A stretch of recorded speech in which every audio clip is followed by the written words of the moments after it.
नमस्कार विद्यार्थी मित्रांनो, आज तुमच्यासाठी अतिशय सोपा असा प्रश्न घेऊन आलेला आहे जो ट्रिकद्वारे आपल्याला सोडवायचा आहे आणि कमी वेळेत आपल्याला सोडवायचा आहे।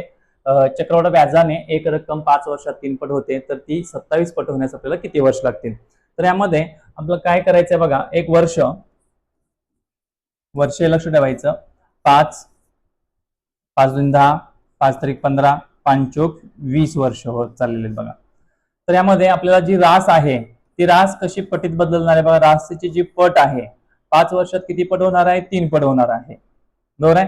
तर आपल्याला आणि 10 वर्ष झाले, 5 चे दुप्पट, 3 त्रिक इथं काय होणार आहे? इथं 3 पट आणि 3 पट वाढणार, लक्ष ठेवायचे। 3 × 3 3 पट वाढलेले आहे, इथं आपलं दुप्पट होत चाललेलं आहे, लक्ष ठेवायचं।